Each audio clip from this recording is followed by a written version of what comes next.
Thank you for having me, Judy. I appreciate you and all the hard work you're doing to cover this case the proper way and to, bring out what's really important about bringing justice for Dan Markel's family. So thank you so much. Mm-hmm. What would you like to share about your personal background with the viewers? My personal background, I grew up with a good family. I'm the youngest of 6, college educated, met Charlie through friends of college that are higher educated people and professionals. And I feel like a lot of people are giving me a bad rap and associating me with Charlie's friend as if I'm friends with Sigfredo and Luis Rivera, who I've never met in my life. And, to be honest, it was really hard, to go look at my former best friend and people critique me for hanging out with him after the fact. But if you listen to my testimony, you'll realize that I said no one talked about it. So if you look at my testimony in Katie's trial, you'll hear that I said no one talked about it. Like it was hard to fathom that this is reality. And I continued my relationship with Charlie and everything through circumstances or whatever that made sense to me at the time. It may not make sense to the interweb world or whatever, but it is what it is. But, I was not volunteering any information that I had through this whole case for the last 9.5 years, but yet I was questioned and I told the truth. And I feel like the truth needs to come out. And that's why I appreciate what you're doing here as well. And that's why I wanted to give you the first exclusive interview, Judy, because I feel so privileged. Thank you so much. I know people are probably just, trying to contact you left and right. So let's go down some of these prepared questions and then we'll get to the viewers' questions. Can you tell us how and when you met Charlie? I met Charlie through mutual friends. Charlie went to UCF. I went to University of Florida. Friends of mine that are in the same profession, I won't name their names just to be respectful. We just met through mutual friends and started hanging out, and it was fun. Charlie was fun. Charlie was a great guy. Surface value, this is horrible, but a lot of people didn't know Charlie, but it's horrible what happened, but I don't know. We just started hanging out and became buddies. And so don't judge me. When, like, you were still a college student? No, ma'am. It was probably like when I moved to South Florida in 2012 from the Tampa Bay area, because I had a lot of friends from undergraduate college that I went to that lived down here, and we just started hanging out. It was like I have more friends that live down here in South Florida than I do anywhere in the country. So you come down and you have 50 of your best friends that you've known since you were 18 years old, and you just start, getting in the groove or whatever. But some of my judgment was not the best, but here we are. Okay. So what were your initial impressions of him? Charlie, successful, charismatic guy, the maestro or whatever, a little bit annoying, a little bit arrogant, but he was fun to be around. And then when all this started coming to fruition, it was hard to be around him. It was annoying. He was agitated, very self-centered, very narcissistic, very just everything was about him. He would never call me up and say, "Hey, how's your day going?" It was about him and his problems. And I would be like, "Well, you created these problems. Like, your problems are what you made for yourself." So it was a very labored relationship post 2016, if you will. What about his parents and Wendi? How well did you know them? It's amazing. And people are probably going to judge me and they're probably going to say things about me.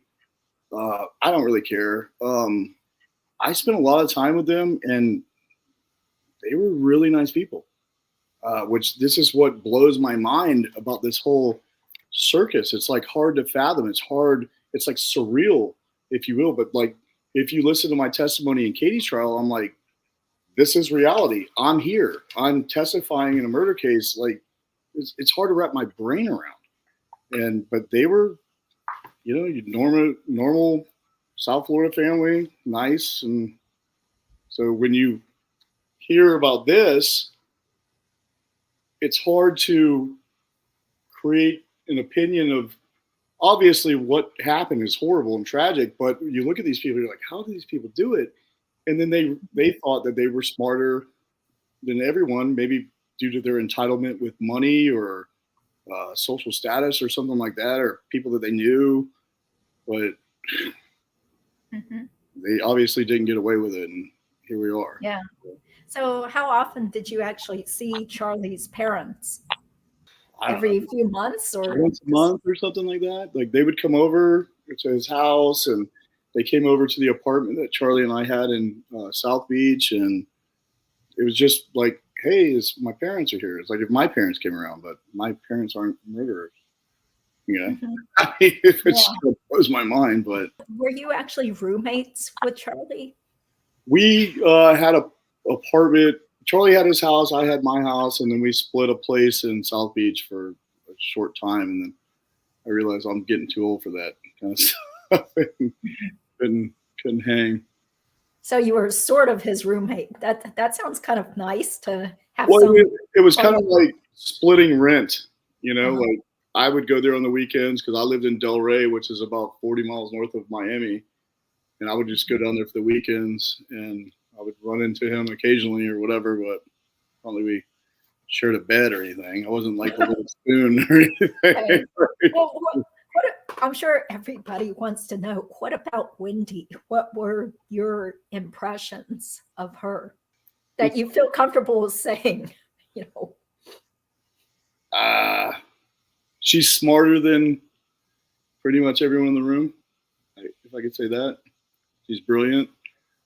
I always thought she was hot. Like, you know, she's very attractive, but just kind of, it was like looking back retrospectively, it was kind of like superficial maybe. But Wendi kind of looked at me like I had a horn growing out of my head. So I really didn't have a lot of interaction with Wendi because she was so elite, you know, whatever. And I was just like, all right, whatever. But, So you kind of had that impression. Did you buy her book or read it? She wrote a book. Yeah, we covered it on this channel. Yeah, I'm not going to read her book. Okay. Yeah, I'm not interested at all. I've seen the clips on TV or whatever where it mimics her life.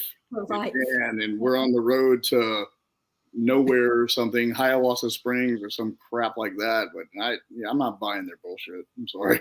Excuse my language. You know, so, you know, we were raised with good beliefs. And if you look at once again, I refer back to my testimony. They asked me about murder or something like that when I was testifying in Katie's case. And I said, not in my family. That's not normal. Like, this is not normal. You know, it's upsetting. It's strange to me.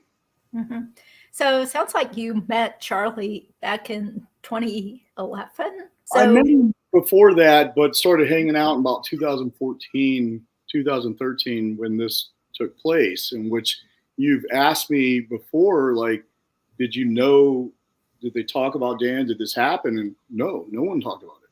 So that's what I'm saying. It was like people like judge me for hanging out with him after the incident. And I'm like, we didn't know it was like real. We didn't understand. No one, no one talked about it. It's really odd. So he didn't even mention in passing that, hey, Wendy's ex-husband got shot.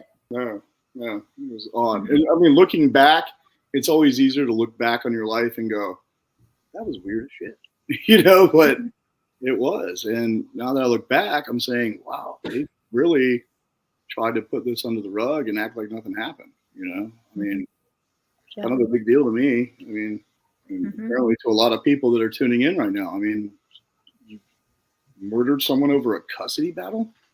Come on. I mean, it's hard to wrap your brain around that type of obtuse way of thinking. You know what I mean? Yeah. You knew him during that time that he was dating Katie. So what were your impressions of her? I only met Katie in passing. And to be honest, I didn't pay attention to any of the girls that Charlie had around. It was just like, whatever, you know, like, hey, how you doing? I'm not like, hey, want to get to know you. I didn't care because it was just, he had so many, right? Yes, he did. The maestro did. Yes, ma'am. And it was just annoying to me. I was like, I don't want to get to know this person. So you never really had a conversation with her? No, ma'am, I did not. Not of any substance. I mean, I don't know if you could have substance with a pathological liar like her. You know what I mean? She's all over the place. I've never heard so many different stories in my life. I mean, I think she told 3 different stories every time she testified. It was like, what are you talking about? But now you're here to tell the truth. Yeah. But is that the 3rd extortion or the 2nd extortion? I'm not sure. I can't figure that out. Yeah. Maybe Mr. Rashbaum could explain it to us. Okay. We'll talk more about the trial later. Let me get down through my huge list of questions for you. So thanks for answering. You had testified and you just said that Charlie didn't talk to you about Dan's murder right after it happened. So how close were you two back then, back in 2014?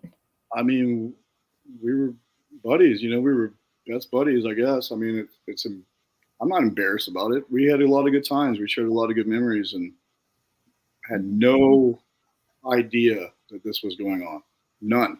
It was not talked about. It was not. That's what I'm saying to you. It still boggles my brain 9.5 years later because it was like, oh, no big deal. Never happened. So they just went about their daily business like nothing happened. Did you ever flat out ask him if he were involved in Dan's murder? No, ma'am, I did not. But looking back with some of the comments that he made and things that he said, I mean, we knew. And I mean, he used to travel. I mean, I've been around the world with him, but there were times when he was out of the country and we would be like, don't come back. Like, you're going to prison. Like, it's extremely obvious what you've done, with his behavior and his agitation and his nervousness. Like, it was annoying. Yeah, it was horrible. Were you watching the news back in 2016? People got arrested. I was with Charlie working the day, I think it was October 2016 or May of 2016, something like that. I was with him that day and he was in surgery and I had an office in the back of the dental office that he was doing surgery in. And he freaked out and I was like, what's going on? And he's like, oh, so-and-so just got arrested. I was like, here we go. And it was just miserable being around him after that point moving forward. Yeah, because Sigfredo got arrested first back in May.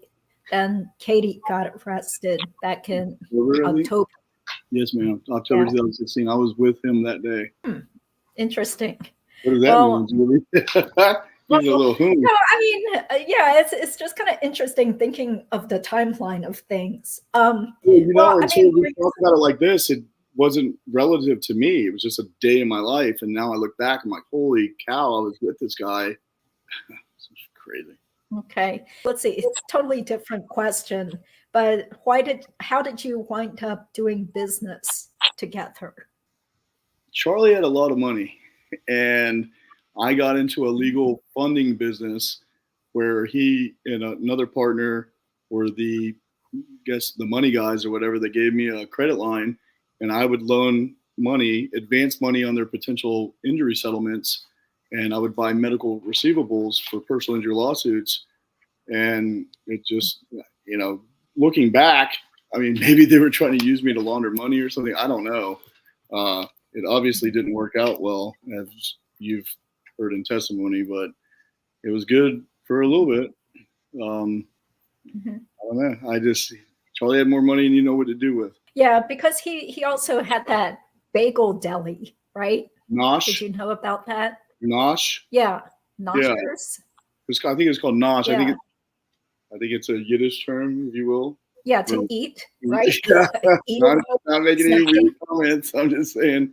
Okay. Yeah, and I heard he had a whole ordeal with that partner as well, kind of like what I went through. So it's kind of you see a trend of habitual behavior that, maybe when it's happening, you're getting away with it. But then when people go, wait a second, look at your whole history of this type of behavior. It's very consistent. You know what I mean? what happened with your friendship? How did it end? Well, he became overwhelming, obviously, after I hate to say the word murder, I'm sorry, but the incident, the people started getting arrested.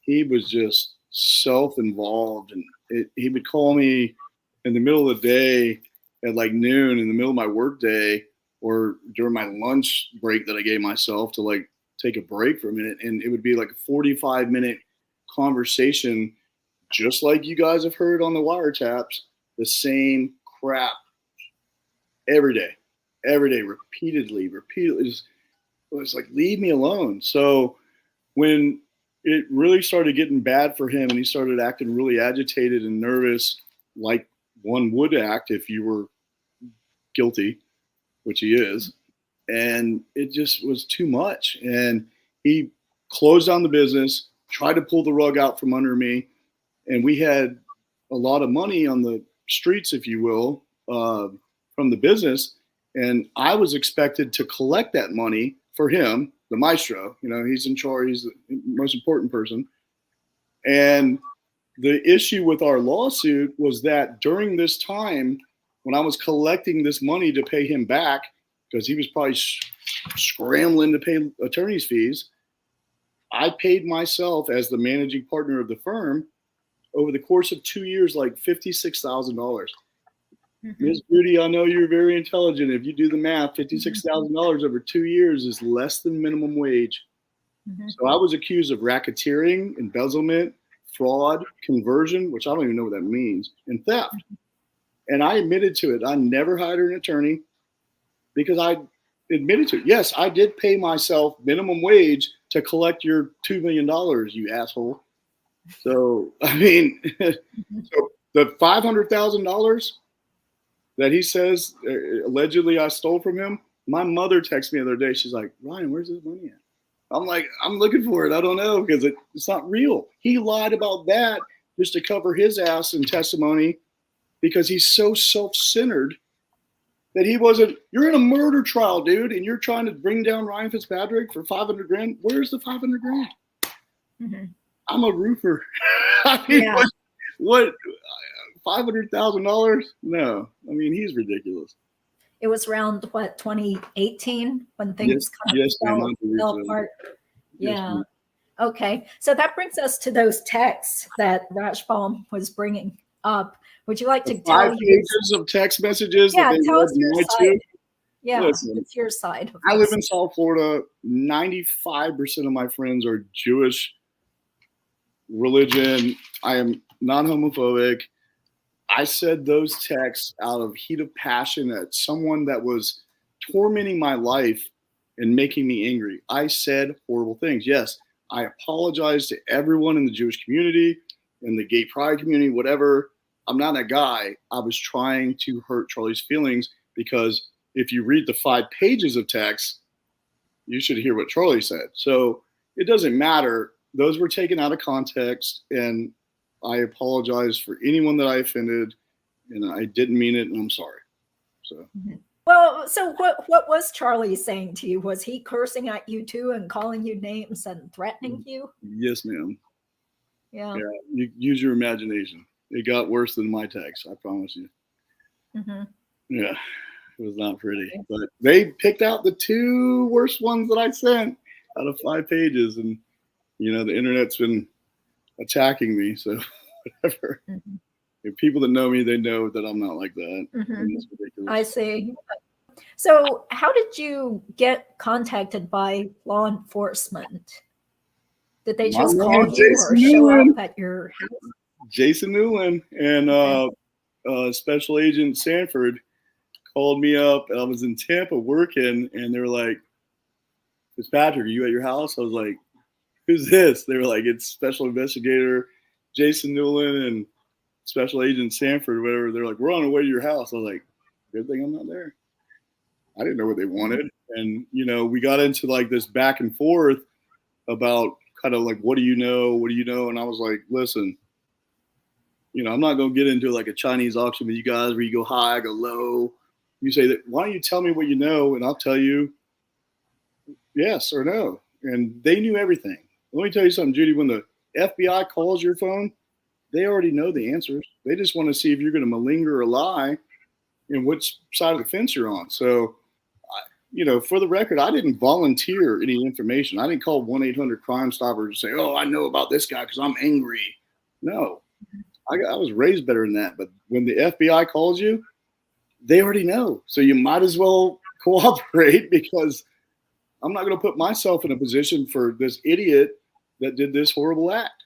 I mean, and going off topic a little bit, you can look at Charlie and say that he, in his mind, real good liars, they tell the lie so much they start to believe it. And that's what happened with him. And in his mind, he convinced himself that he didn't do this. He didn't kill anyone. He didn't do anything. We all know now the truth, don't we? Mm-hmm. So it's mind-boggling to be around such a narcissistic sociopath that, it's disgusting. I mean, it's been hard on me. Listen, I'm not the victim. The Markel family is the victim. Dan Markel is the victim. But going through this has not been easy. I mean, this sucks. I'm on YouTube Live. I don't even know how to hook up a PlayStation. I'm talking to you, out of respect for your coverage, talking about a murder. I mean, this isn't normal to me. It's really not. And it makes me really uncomfortable. Yeah. Were you concerned about your safety during that time that Charlie was still out and about? You don't know me that well. I ain't concerned about none of that. I don't know. I think that's normal to be afraid if this person is capable. No, I was more embarrassed to have been associated with the whole family. I mean, what a bunch of disgusting group of people. Like, really? Like, you guys are all weirdos. Like, that. Donna's next. Yeah, that's what we all think. Well, but did Charlie's family ever try to reach out to you to try to talk to you? After you guys had your big falling out, or no, after they didn't care about he me. got arrested? No, ma'am, they didn't care about me. They didn't care. They don't care about anybody but themselves. Mm-hmm. So do you think Charlie's parents or Wendi were also involved in Dan's murder? Is that a rhetorical question? Well, I mean, I'm just asking for your opinion, since you actually knew them. I mean, how could anyone with a half a brain not think, but know, with everything on those wiretaps and those conversations, Donna saying, I think it involves the both of us? Mm-hmm. Yeah, they knew. And listen, Harvey was a nice guy, always nice to me, but how does he not know what's going on? I mean, stop placating the bullshit. They know. They're all guilty. This was a whole family operation, which is disgusting. And the fact that the whole family acted like, oh, we didn't do anything. Mm-hmm. Wendi found out about the extortion on her chest. Yeah, the day she went to court. She wasn't sure if it was true. Georgia Cavalman could have given her opening statement, dropped the mic, and walked away and still won the case. It was so much overwhelming evidence. It was unbelievable. But still, we didn't do anything. We didn't know this. We didn't do it. Like, come on. Get out of here. You guys are higher educated people. You're getting extorted from Katie, who's got like a GED. Yeah. Well, she's a college graduate. She graduated. Oh, he liked to point that out, didn't it? Yeah. Well, anyone can go to college. You know what I mean? What's that doing for her? She still had babies with a gang member. Like, I mean, it's like these people, I can't even wrap my head around it. It's so weird. How did you find out you had to be a witness in the trials? It's called a subpoena. I mean, I first got subpoenaed by Tara Kawas or whatever, and Krista. Yes, ma'am. And that was an interesting, 6 to 8 hour deposition. And I was called by Katie's side in that trial, but I knew it was going to come up with me, with Charlie. I'm all over his iCloud. We talked every day. We hung out every day. We were in business together. How would they not call me? I mean, I've worked in the legal industry for 16 years. So, I mean, most of this was not a surprise to me. It was just like, oh, here we go. Now it's real. Yeah. Did Charlie try to talk to you before the 2019 trial?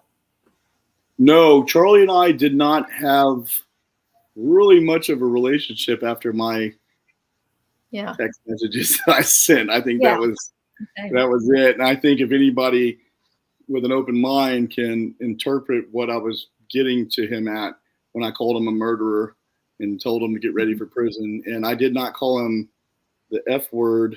It was about his mom, like your mom too, but Rashbaum misread it, which is, you know, whatever. But yeah, we didn't have much of a relationship after that. Okay. So before the trials, did you meet with the prosecutors to prepare? No, ma'am. That's a really good question, Judy. I think that Georgia Kappelman and Sarah Dugan, who were excellent, by the way, I mean, were very impressive. Very calm and calculated. I was very impressed. I watched every second of the trial. But no, I think they had faith in the fact that I was going to tell the truth. Mind you, I might have been the only person in that whole trial that told the truth, but I don't think they were worried about me. It was interesting when Rashbaum was raising his voice and puttering around or whatever he does. I mean, listen, all due respect to him, he had a bad client and he did a great job for what he was dealing with. But I'm sorry, when he was attacking me about the text and isn't it true you're here to take down Adelson? I'm like, no, I don't want to be here at all. I was looking at Georgia and Sarah and they're like trying to they were trying not to laugh. Because Georgia, I think in my little brain, she's the legal, genius, but I think in my little brain that she put me up there. She knew that it was a sore subject with Charlie, the maestro, who was trying to run the whole legal defense, even until Rashbaum had to tell him enough, like shut up, before his closing arguments. And I think Georgia and Sarah knew exactly how I was going to act. They knew I wasn't going to be flustered, and they knew I was going to be this asshole, if you will. And I think it flustered Rashbaum because he pulled out his phone and showed me a picture. I was like, that's irrelevant. What are you talking about? Like, you can't show me a picture from your phone. Is that in evidence? He was like shaking when he was showing me the phone. I was laughing at him. I was like, I don't care. I don't want to be here. This is crazy. Yeah, it's not like you were showing up to lie because you have some personal vendetta or you were going to win a bet or something. So that thing about the over-under thing, were you just joking or did you really bet with anybody about whether Charlie would get convicted? Judy, I had been stressed out about having to go up there and do the trial, and I was drunk. I'll be honest. And I thought maybe if I put this out there, they'll dismiss me from the case and I don't have to go because I had other plans on Friday night. So I had to leave my house at 3 a.m, Thursday night, Friday morning, and I didn't get home till Saturday morning at 3 a.m. I didn't sleep for 2 days. My mom said, "You look like crap, Ryan." I was like, I hadn't slept in 2 days. And then I sat in that 50-degree courtroom hallway for 8 hours waiting to testify. And that's where, lucky enough, I got to meet people like you and, Joel and the, jury trial mentor and all those guys that have been really doing a great job covering this whole case. I mean, it's very interesting. I feel like I'm like a groupie now, but I definitely gave you the first experience. Although you've become part of this Dan Markel community. Yeah. Well, you know what? Although go ahead. I'm sorry. We didn't actually meet in person, but thanks for watching my stuff. And, I really didn't think many people would watch stuff. So especially toward the beginning, Judy, I was just don't be so hard on yourself. You're kind of a big deal. Nobody to watch. Did you get a lawyer to help you prepare for the trials?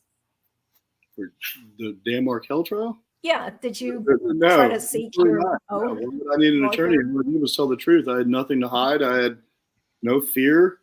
It was just unfortunate. It was embarrassing. I mean, there's a lot of emotions that went through my head and my heart. I haven't seen Charlie in years, and like, good God, you're a monster. Like, no, I didn't need an attorney because it's not hard to remember the truth if you just tell the truth.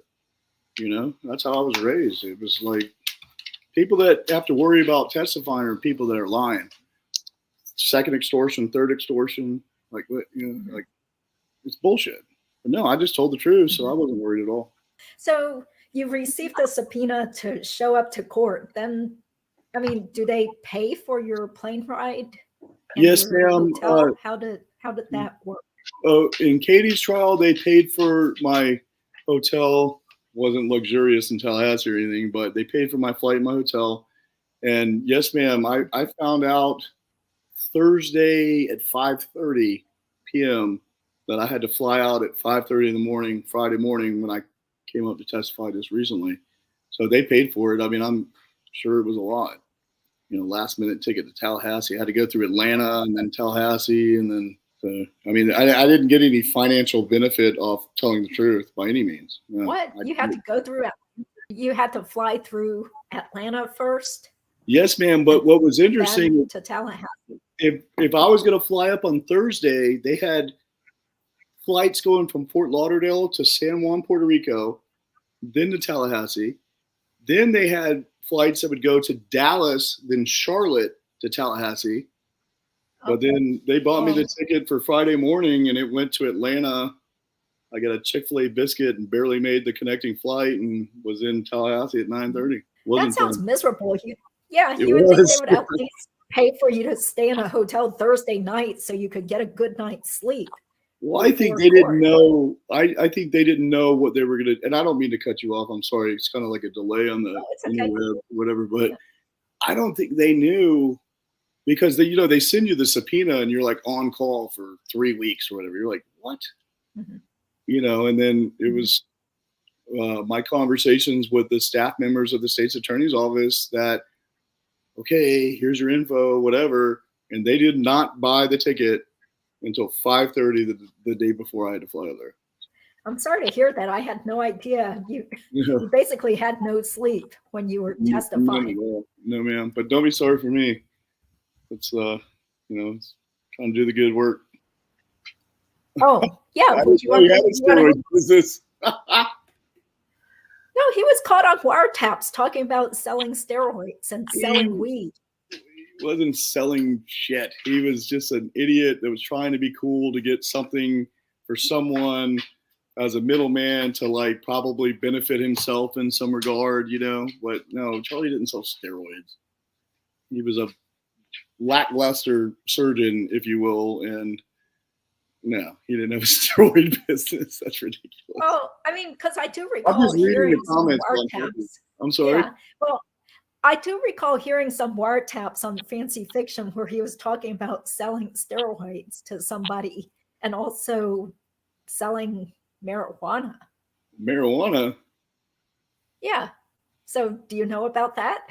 I have a medical marijuana license, so I don't know anything about that. But no, Charlie was not selling steroids. It might have been like a conversation where hey, I know a guy, I can do this for you. And I don't know. It's ridiculous. I'm trying to read these comments while I'm talking to you on my TV. Oh, don't worry. I'm going to flash up the ones on the screen. The ones. Oh, here we go. Yeah. The queue. Question for Ryan. Did you notice Charlie had an unusually close relationship with his mom? That's a slippery slope, Judy, for me to answer, because I'm the youngest of 6. I'm the only one that's not married and doesn't have kids. And I talk to my mother every day. Thank God. She's my rock, So for me to say he had a strange relationship with his mother, I'm not the one to make any comments about it. I'm a mama's boy, I'm a Southern boy and talk to my mama all the time. So I don't know. Maybe it was weird. I don't know. Okay, what about this? Did Charlie really have a bad back? Was he a deadbeat dad? What do you think of? Well, you already answered the last question, but what about the first two? Did he have a bad back? I mean, who doesn't? We're in our 40s. But I was in that taxi when he alleges to have pulled his back out in that fraudulent disability claim that he tried to muster. And the reason that he did it was because once people started getting arrested, who wants a surgeon to have their hands in you that's a suspect of a murder case? So his income declined. The offices that he worked for didn't want him around because he couldn't give them a straight answer about the murder. So in Charlie's maestro brain thought, I'm going to file this disability claim. I pay so much for it every month. He told me all about it. I heard about it for hours until I was bleeding in the head. Stop. I don't care. Like, you're going to get caught. I'm going to do this because if I lose 20% of my income, I get full coverage from the disability insurance. Well, I learned from reading your post that you did for the deposition, and he lied through his teeth through the whole thing. I was with him in the Philippines. I was in that cab. He didn't hurt his back. I was with him in Colombia. I was with him all over the world. But he definitely told the attorney that was questioning him in the deposition, did you travel with anyone from the United States? No. I met friends when I got there. You're lying. Because he didn't want to bring me up in the deposition because I'm out to get Charlie Adelson. No, I just told the truth. That's all I did. And he has a very serious problem doing that. And we've all noticed that. Third extortion, fourth. Yeah. Okay. What about this being a deadbeat dad? I don't know if he was a deadbeat dad per se. I mean, I'm not a father, so it's hard for me to comment on, raising a family or anything like that. But he was a deadbeat boyfriend, which if your baby mama is raising your child and you treat her like shit, well, I guess you would come to the, idea that he was a deadbeat dad. He was a deadbeat, pretty much, is what happened in the late days. I think you already answered some of this, but do you truthfully think Charlie did this? Yes. Did Charlie do it? Yes. Well, he's been found guilty. Yeah. I mean, come on, cry me a river. I just can't wait to see the rest of them get arrested because they all think they're smarter than all of us. And I mean, the overwhelming amount of evidence that Georgia Cappleman, Jason Newland, Sarah Dugan, and the whole state's attorney's office in Leon County did was a phenomenal job. I mean, I could have my 5-year-old nephew watch one of these 2020 specials and be like, Charlie did it. I mean, it's obvious. So you could paint me this whole picture of extortion and this and that. It's just bullshit. Yeah, they did it. They 100%, in my opinion, did it. And Georgia and Sarah and Jason Newland are doing a great job. Do you want to mention your connection to the prosecution? Oh, well. Do you think you can say something? I am related to someone that grew up with Miss Cappleman, and I'll leave it at that. And he actually was close enough in my family and cared about me enough to give me a pep talk and told me to go put on a button-up shirt and not wear my work shirt when I talked to Judy. So, yeah, it was interesting. I mentioned it to Miss Cappleman when she was coming back from a restroom break, and she was like, what? I was like, yeah, very, very close. It's really odd. Not that I knew this or there's a connection with myself in Georgia, but, you're just like, what a small world, Yeah. Was she there when you were deposed by Kawas and DeCoste? No, ma'am, she was not. I think it was Sarah Dugan that was there. It was a long time ago. It was definitely not Georgia because she commands such a presence when she's around. She's amazing. But I think it was Sarah that was down there. I think. Sorry, I can't remember. It was a long time ago. It's okay. That was probably, 2018, 2019? Yeah. Seems like forever. Before Sigfredo's trial. Yeah. Okay, so Shaquille, thanks for being there. Wants to know, how did I get you as a guest? Well, can I tell him? You could do that, but I want to give a shout out to Shaquille Oatmeal that's been on almost every podcast for the last 3 weeks. Yeah. What's up, Shaquille Oatmeal? Appreciate you. How did you get me? I don't know. Because you reached out to me. Because I follow your stuff. I'm a big fan. Yeah, thank you. Yeah. Thanks. You just happened to stumble upon some video.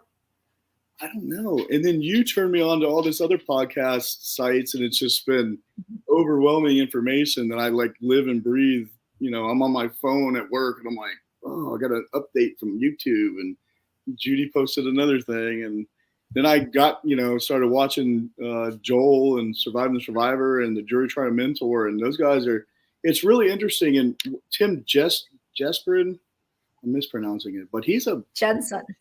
Jensen, yes, man, he's a badass trial attorney. So to watch their point of view while you watch the trial really gives you an insight of like what's really going on. Not, you know, armchair attorneys sitting on their couch eating Cheetos out of their belly button in a bean bag or something, you know, but these are real trial attorneys and they've invested a lot of time.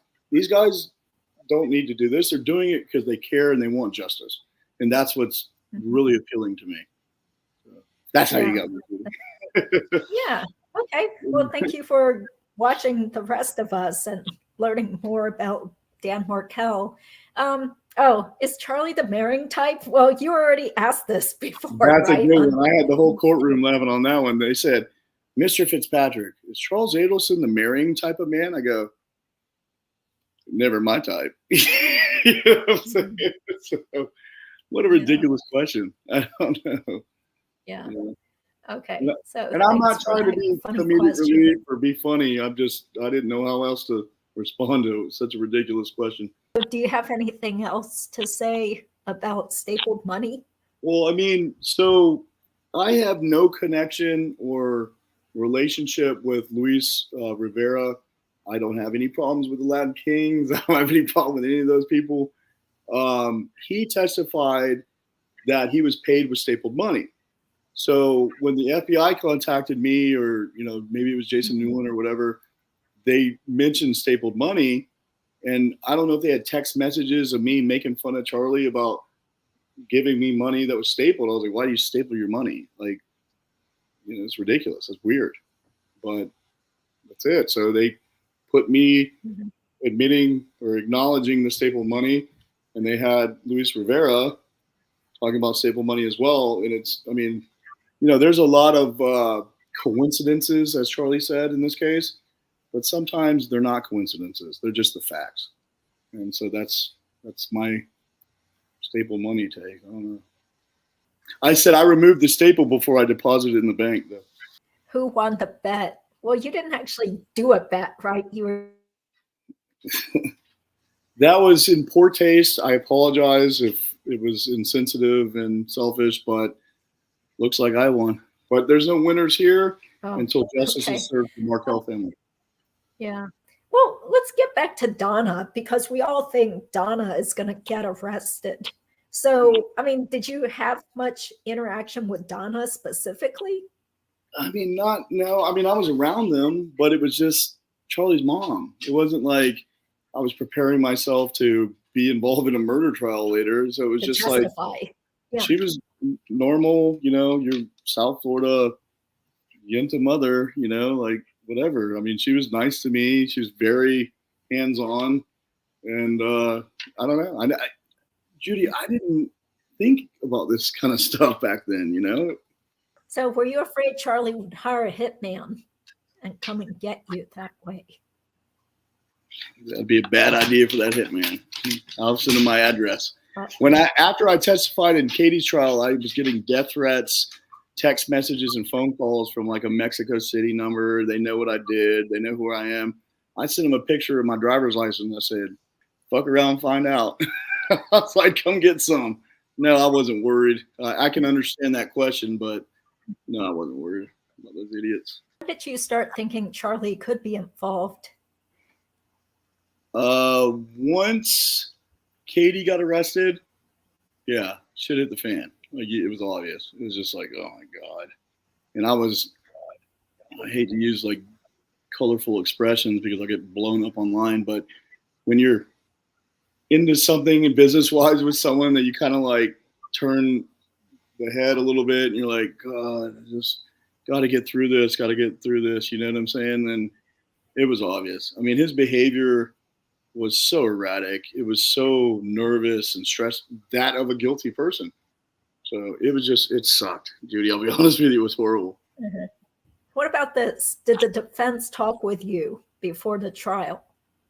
This current trial? Yeah. No, ma'am. Oh. No. Okay. That's interesting.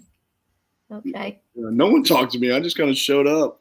Yeah, I'm just surprised. I would have thought that they would have want to either depose you or just see if you're willing to talk on the phone? Well, I did ask Jason Newland, hey, man, what do you think they're going to do? Because I knew that me being there was for the defense to discredit me and impeach any type of testimony that I had.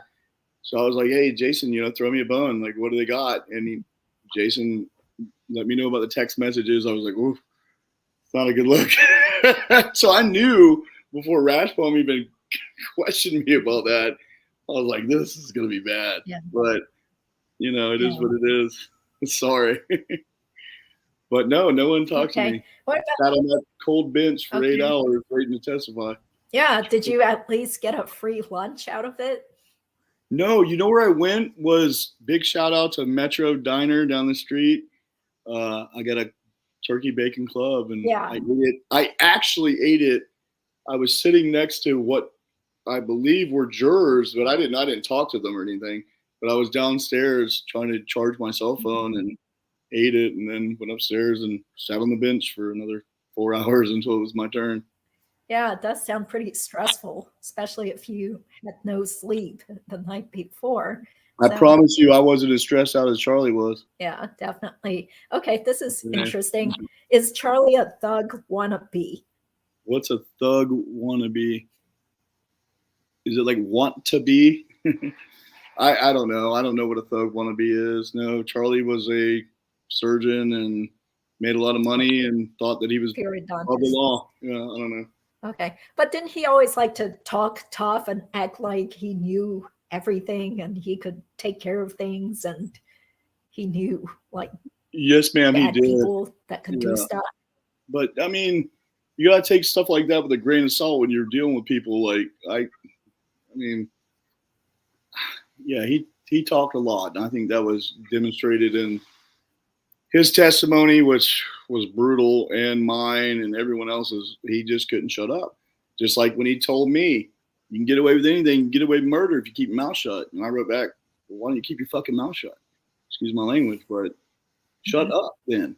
And then it was demonstrated with the investigation of the FBI and the state's attorney's office that all they did was talk about this.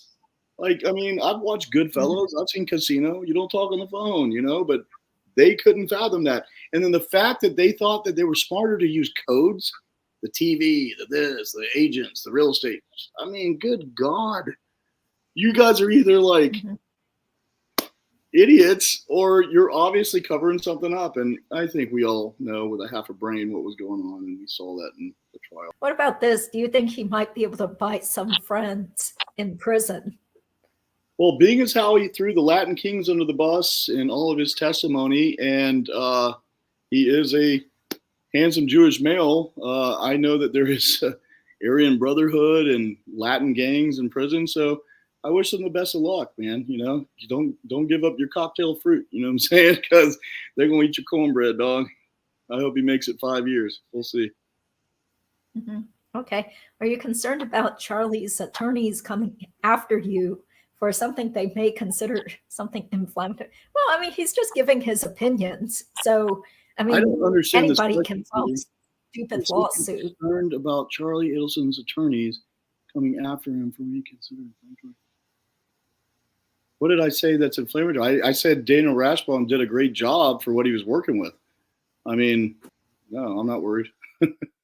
Good question, I guess. I don't know. No, I'm not worried at all. And I don't think he's going to be very litigious when he's in Brayford in North Florida. In prison, yeah. Yes, yeah. Okay. Are you still friends with the original big group of friends? Sure. I don't know what that means. I mean, we're all getting older. I don't really do much. I go to work and I tinker around in my yard and in my house. So do I talk to our friends? Yes. But I mean, we're getting to the age where, I don't know. Oh, there's my boy Darren. Someone who knows you is here. Hey, I love you, Darren. Okay. That's a cute picture. Okay. Yeah. Thanks for being here. What all did Charlie say to you that didn't come out in court? Well, he told you tons of stuff, right? Yeah, I'm going to go ahead and plead the fifth on that one. I've done enough. I don't need any more problems with this shit. Okay, sorry. Okay, it's almost an hour, so I told you we try to keep it to an hour. Pretty So, good. I mean, this is it. Interesting. well, Let the this is people nice. get what they need to know. Look, she's saying you look so much better here. Thank you. Hey, Mona, or whatever. Yeah. What about this? Lacasse described Charlie as having been a conduct disordered kid. Would like to learn more on that. But you didn't know him when he was a kid. No, ma'am, I didn't. What does conduct disordered mean? Maybe Well, he's a social. behavioral. Well, Jeff Lacoste is a social worker, yes, work ma'am. Yes, so professor. he knows better than me. So whatever Jeff said, sure, I agree. What did you think of Jeff's testimony? That poor guy. I mean, he's a good dude, Jeff Lacoste, and I tell you, I've never seen somebody do so many laps around that courthouse hallway because he was upset and he was there. And I think his testimony was more important than anybody's. I feel bad for the guy. They were going to set him up, and I mean, Jesus, Judy, when they made the first trip in June to go up to Tallahassee, they rented a silver Altima. What did Jeff drive? A silver Altima. Sentra. Is that another one of these coincidences, Maestro? Like, no, they did it on purpose. I feel bad for the guy. I think he did a good job. I think all of his testimony was very relative, very important to the case, and opened up a new light in the world of Miss Wendi Adelson. So, Okay, thank you. Was it hard to testify against Charlie? Yeah, that's one of the best questions I think I've been asked. I went through a lot of emotional back and forth, anxiety, if you will. Charlie was my buddy, and it was hard to realize that someone that you cared about so much was a narcissistic, sociopathic monster that did such a horrible thing. So it's almost like being in an abusive relationship. You always think about the good times. You don't think about the abuse or the horrible things that happened to you. So, I look back, and it's been so many years since I talked to him. That's the first time I've seen him since like 2019 or 2018. And he's not the person I knew. I mean, good God, he looks like Montgomery Burns from The Simpsons. That guy needs to get some vitamin D. Bless his heart. But no, yeah, it was difficult. But I knew that I wasn't there for myself. I wasn't there for Charlie. I was there for the Markel family. And I felt like it was my duty to tell the truth. Someone needs to. So, Okay. Do you think Wendy's also guilty? Yes. Or involved? Yes. Yes. Because what? Because she's guilty. Okay. Since you've been watching all the trials, watching all the YouTube videos. I mean, I'm so sorry that you took a 3-mile detour to go buy Bullet whiskey and you pulled up to the crime scene. Oh, yeah. Explain that, Wendi. No, I think she's a piece of shit like the rest of them, and she's guilty just like Donna is. And hopefully Georgia Kappelman will continue her amazing job of prosecuting these criminals. So, yeah, she's definitely guilty. I think she's the mastermind. But no, I don't remember her. Look at me. Yeah, she definitely was putting on a big performance during her trial testimony. Okay, I think you might have answered this, but shout out to True Lifestyles. It was great meeting her in Tallahassee. So she also has a YouTube channel focusing on jail records. So when did you realize Charlie was a sociopath? I mean, I'm definitely not a psychiatrist or a psychologist. So at what point I realized he was a sociopath, I don't know. I knew that when October of 2016, when Katie got arrested, it got weird. It got really uncomfortable, very needy, very, wanting to talk on the phone about everything like they did. And we heard it from the wiretaps. And so, no, Miss True Lifestyles or whatever, I watch your stuff too, and I appreciate you. But I don't know. I'm not qualified to make that diagnosis by any means, but he got weird as shit after Katie got arrested. So, okay. What's here we go. Embarrassing story you have on Charlie? Fancy, you have my number. You can call me later. We'll talk about it off the record. I don't know. I'm not here to bash anyone. I'm just here to support Judy and the truth. Okay, thank you. Did Charlie go? Of course he went to Thailand for girls, right? Were they girls? Girls or lady boys? Well, there's no such things as dudes with boobs. There's no such thing as chicks with dicks. It's only dudes with boobs, right? So yeah, and I had no part of that, but yeah, hopefully it was girls. I don't know. I wasn't involved in sex life. I think it's pretty undeniable because even June had said, I think in a police interview about him going on trips to Thailand. So it was the Philippines. Yeah, Philippines, Thailand, Vietnam, Colombia. Still not Colombia. Okay. Were you able to see Charlie's character, in his character that he was capable of something like this? Rusty Noodle, that's a good question, but I mean, how do you really judge obviously a psychopath or someone that could go to these limits to do something like this? So no, I don't know. We're all figuring this out together, and he did it. And so no, I guess I was naive and almost believed his bullshit at the same time. So. Mm-hmm. Okay. I don't know if you can answer this, but what are the Adelsons telling Dan's boys about their dad? I don't know, but I know those two beautiful, good-looking boys. When I had, when I had interactions with them, I'm not sure if it was Benjamin or Lincoln, but I sat down and played chess against one of them. I think he was like 7 at the time, and he beat me. Like almost like savant, like genius. Beautiful kids, but no, I don't know what the Adelson's lies are to those kids. When's the last time you ran into the Adelsons? Was it awkward besides seeing Charlie in court? It had to have been when Charlie and I had the falling out, probably 2018 or something like that. Mm-hmm. You spend your whole life wanting to get grown up, and then as you get grown up, the time just flies by like that. So, and then we had all that COVID, whatever. So I think it must have been like 2018. Okay. How do you think Charlie's going to do in prison? He better hold on to someone's belt loop, but I don't think he's going to fare out well. I mean, Charlie's a arrogant, pretty boy, and yeah, they're going to eat him alive. I don't think he makes it 5 years. Okay. What was Alyssa from the Philippines like?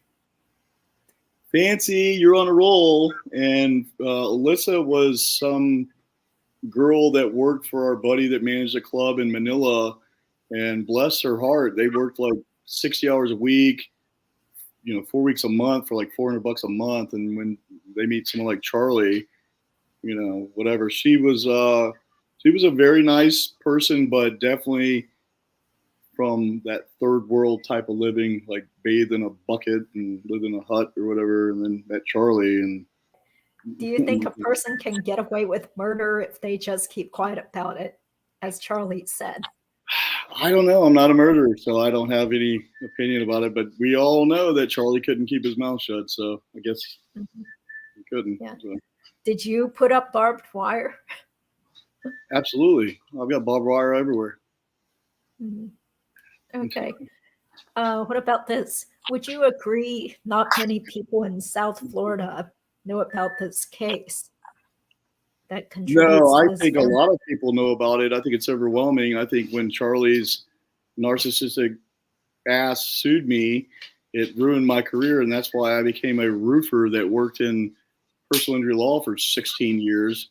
And now I had to find a new career at 43 years old because of the illegitimate allegations that Charles Adelson made against me that holded no merit, and that's why the case got dismissed. Mm-hmm. Okay. What's everyone saying behind the scenes about the Adelsons?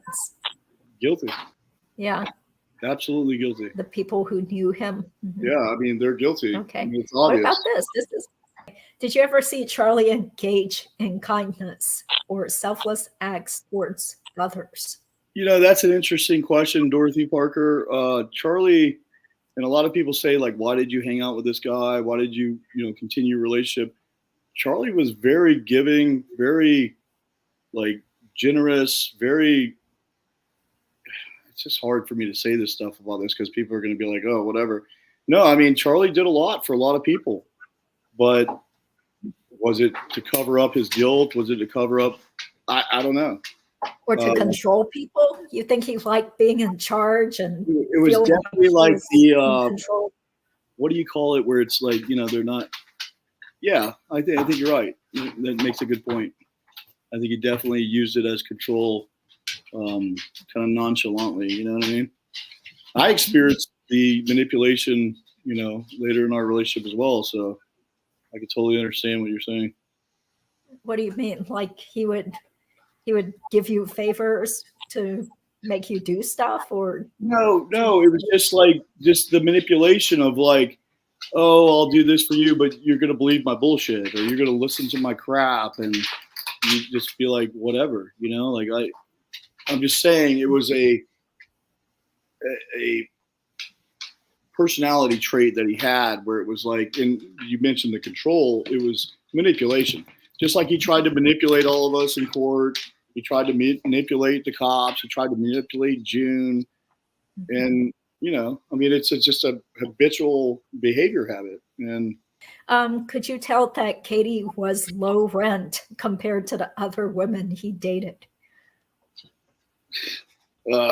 Sure. Yeah. Or didn't you say he dated a lot of low rent people? Hey, low hanging fruit, I guess, maybe the good looking ones or the nice ones wouldn't fall for his bullshit. Okay. Did he use money to buy friends?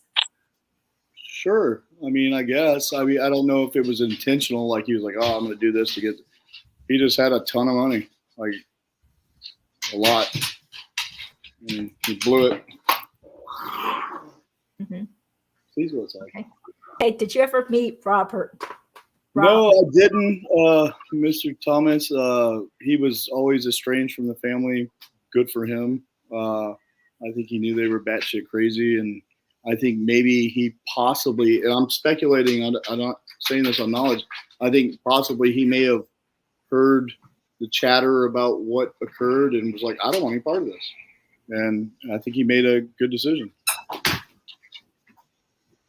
I kind of thought he was going to show up at the trial. And really. how did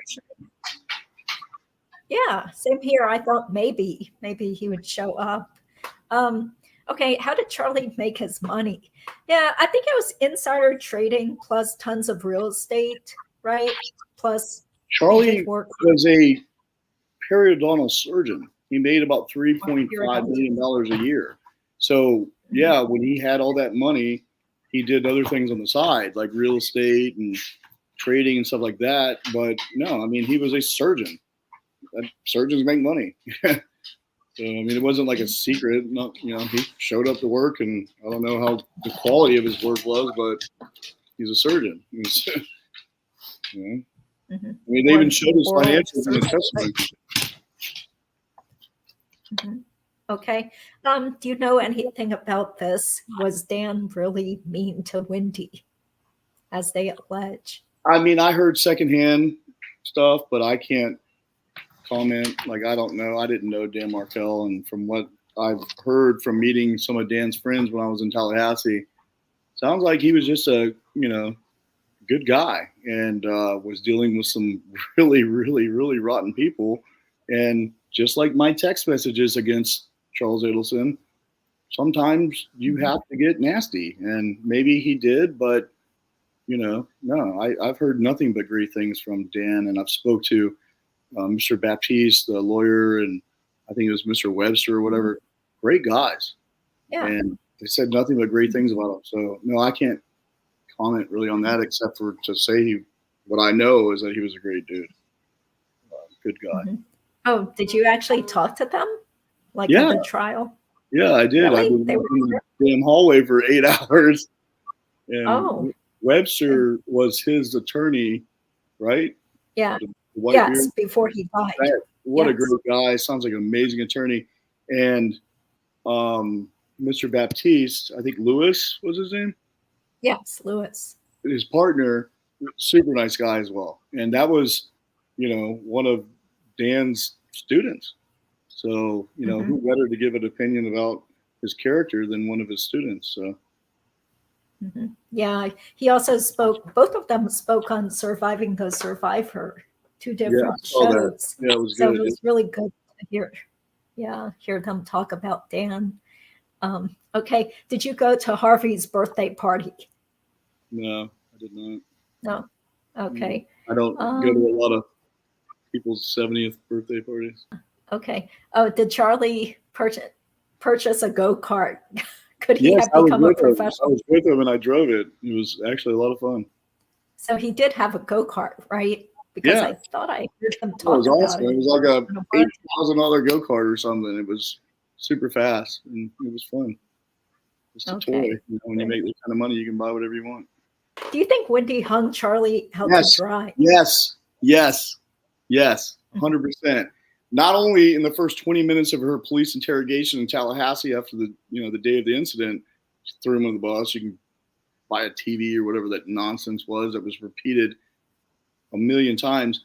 But the first day of her testimony, she got in there and she's like, "Oh, this is the first day I've heard about extortion, whatever." I mean, come on. She's looking out for her own butt, covering her own ass, and doesn't give a damn. So I'd be surprised if Charlie doesn't scratch at the walls trying to implicate her at this point. But like, just like Katie, too little, too late. You know what I mean? Okay. You were great on that stand. Will Charlie roll on Wendi? Well, I think I just answered that by saying, like, too little, too late. You had 9.5 years to tell the truth, brother. You're gone. You're done. He gone. He's going to prison for life, and they don't really care. Why would Georgia give them a deal? She already convicted them. Why is Georgia going to give them a deal? Yeah. We gave you the opportunity 9.5 years ago, and now you want to tell the truth because shit just hit the fan? No, whatever, dude. Sorry, I didn't mean to go. I'm just saying whatever. That's ridiculous. No, it's okay. It's very interesting to hear your unabashed opinions. Yeah. Would you accept Charlie's collect call? No. That's ridiculous. Like, I haven't talked to him in 4 years. Okay. And this one he already answered. He met Charlie in 2011, right? Yeah, give or take. Yeah. But you guys didn't really become close friends till 2013, 2014. Yeah, something like that. Yeah. Yeah. Okay. So let me scroll down. Anything else that you would like to tell the people? Tell the people? Yeah. Anything else you feel like it's your chance to grandstand or just to explain things? I would like to say that big shout out to STS, Surviving the Survivor, Joel, the jury trial mentor, obviously you, Judy. That's why I'm here with you. Fancy Fiction, gotta give her a shout because I don't want to be on her bad side. She's amazing. All the work that you guys are doing to cover this, it's appreciated. Trust me. I mean, look at all the followers that you have. So what you're doing is good. It's appreciated. Keep it up. That's it. And you know what? Justice for Dan Markel. And like Georgia said, stay tuned. We'll see what's going on next, because a lot of things came to light in this last trial. So hopefully I don't go again. Yeah, I mean, do you think that you would be needed to be a witness? Probably not, because it's not like you have any dirt on Donna, for example. I mean, I've already said it twice, so like, why don't I didn't know why they even wanted me there. It was staple money and the get away with murder thing, but I mean, that was the quickest testimony. I was like there 12 minutes. I was like, oh, yeah, great. And yet you had to be flown in through Atlanta to get to Tallahassee. Yeah. Well, thank you for getting up there and telling the truth about what you knew. Ultimately, I think justice was accomplished. I said, we're on the right track. We're almost there, right? Yeah. Yeah, there's still more people, but we'll see if anyone else gets arrested. I would expect Donna to be arrested, say, within the next month. That was my opinion as well, Judy, because I mean, think about it. Prosecution has everything teed up. They got all the evidence. What do they really have to do? Just be like, okay, here's her now. And they did it very methodically. They did Luis Rivera, Sigfredo, Katie, Charlie. Now we got Donna, and we'll see. You know, George is good at what she does, so we'll see what she does. Okay, well, thank you all for being here. Thank you so much, Ryan, for being willing to come on this show. We've gotten a record number of people watching, so it's really cool. Thank you guys for your Thank you, Judy. support. I appreciate you. Thank you guys for following, and Sure. justice for Dan Markel.